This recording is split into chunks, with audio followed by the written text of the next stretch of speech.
Everyone remembers God of War, Metal Gear Solid, and GTA San Andreas. But what about the other PS2 games? The ones buried behind scratched discs and old rental receipts. Today we're diving into 10 forgotten PS2 gems that didn't get the love they deserved, but totally should have. 10. Psi-Ops, the Mindgate Conspiracy. At number 10, we have Psi-Ops, the Mindgate Conspiracy, a title that sounds like a rejected Tom Clancy novel and plays like Star Wars meets The Matrix, but with more head explosions. You play as Nick Scryer, a soldier who wakes up with no memory, because, well, of course he does, and soon learns he's got psychic powers so overpowered they make Jedis look like parlor magicians. Telekinesis? Check. Pyrokinesis? Yep. Mind control? Absolutely. Astral projection? Why not? Combat wasn't just about shooting, it was about creativity. You could lift enemies into the air and use them as meat battering rams, or hurl exploding barrels with your mind like you were mad at a barbecue. It was slick, it was satisfying, and it was tragically slept on, probably because it came out the same year as Half-Life 2 and Metal Gear Solid 3. Timing is everything, and Psi-Ops showed up to the party with psychic powers but no invite. 9. Midnight Club Street Racing. Midnight Club walked so Forza Horizon could drift. Back in the early 2000s, Rockstar said, "Hey, what if we took the chaos of GTA, removed the gunfire, and made it all about street racing in open cities?" The result? A gritty, fast-paced racing game that punished hesitation and rewarded rule-breaking. Forget GPS routes. This was open-world racing before it was cool. You needed street knowledge, killer instincts, and a willingness to ram your car up some poor deli owner's stairs if it meant winning. The AI was ruthless, the handling was arcade-level twitchy, and the sense of speed was nuts. You weren't driving, you were surviving. Sure, the graphics haven't aged like wine, more like a banana on a hot day, but the gameplay, still bananas in the best way. 8. The Getaway. The Getaway was Rockstar's British cousin, the one who wears leather jackets indoors, never blinks, and has a slightly suspicious trunk. This was GTA's moodier, more cinematic sibling. It traded over-the-top mayhem for gritty realism and high-stakes storytelling. Set in a painstakingly recreated London, it featured actual landmarks and roads accurate enough to get you lost in real life. The game didn't hold your hand. No minimap, no UI. You had to follow traffic rules if you didn't want the cops on you in 3 seconds. Your only guide? Turn signals on your car. It was both immersive and occasionally infuriating. Combat was brutal and grounded, leaning into cover mechanics before that became standard, and healing involved leaning against walls and catching your breath like someone late to a meeting. Oh, and the voice acting? Peak British gangster cinema. If you've ever wanted to play through a Guy Ritchie film while hearing the word Muppet 18 times in one mission, this is your jam. 7. Cold Fear. If Resident Evil 4 took place during a nor'easter and you had sea legs made of noodles, you'd get Cold Fear. You're Tom Hansen, Coast Guard, armed with a shotgun and no understanding of how bad this Russian ship's situation's about to get. You're bored thinking it's a simple distress call. Minutes later, you're wading through blood, fighting parasites that wear humans like jackets. What made Cold Fear special was its dynamic environment. The ship swayed violently in real time, messing with your movement and aim. You'd line up a perfect headshot, and then a wave would hit, and you'd shoot the ceiling. Immersion, baby.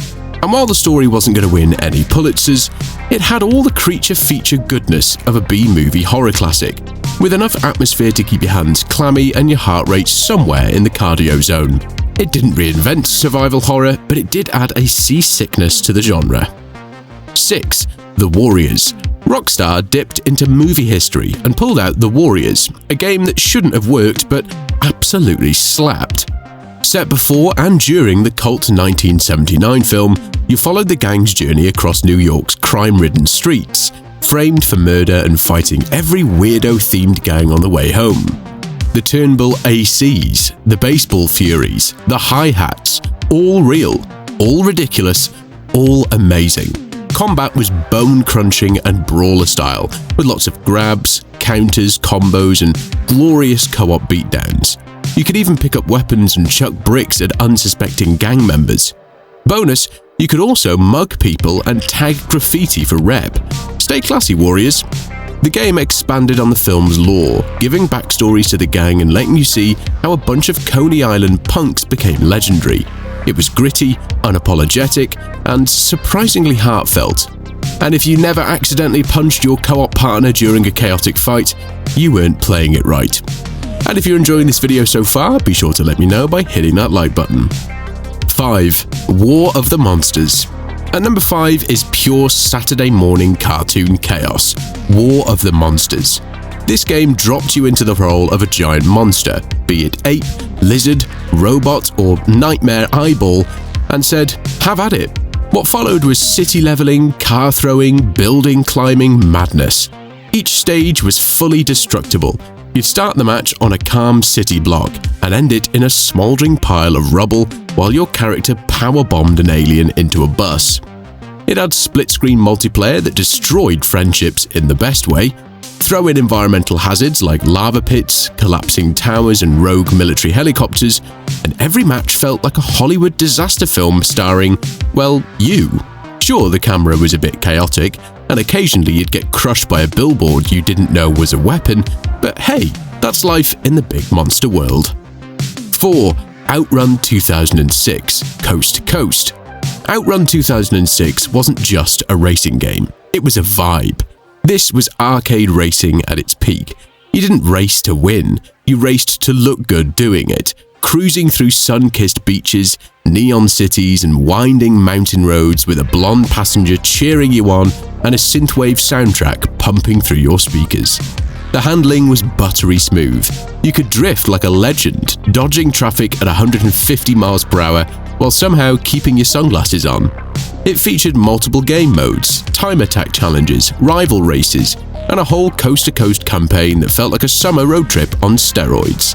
Plus, the unlock system gave you plenty of reasons to keep driving. If Gran Turismo was about simulation and realism, OutRun was about fun. Pure, unfiltered fun. And sometimes, that's all you need. 3. Primal. Primal was a gothic action-adventure with attitude and a surprisingly deep soul. You play as Jen Tate, a bar waitress with a sassy attitude, a mysterious past, and a boyfriend kidnapped into the demon realms. Naturally, she decides to follow him, because love, and also because she finds out she can transform into 4 demonic forms, each with their own powers and combat style. The world design was incredibly surreal, dark and stylish, kinda like Pan's Labyrinth on a PS2. Each realm had its own vibe and culture, and the game leaned hard into its story and characters. Scree, your stone gargoyle companion, wasn't just comic relief, he was a major player in the story, helping with puzzles and lore drops. Plus their banter, chef's kiss.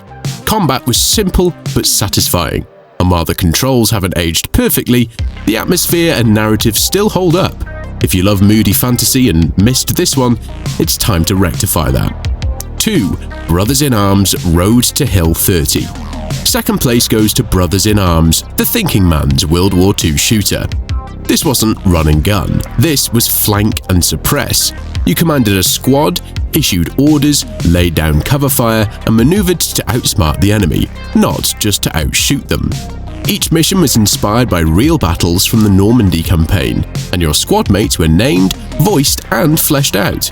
These weren't just NPCs, they were your guys, and if they got shot, you felt it. The mechanics were innovative for the time, realistic suppression, tight enemy AI, and a smart system that encouraged actual tactics instead of Leroy Jenkinsing your way across the battlefield.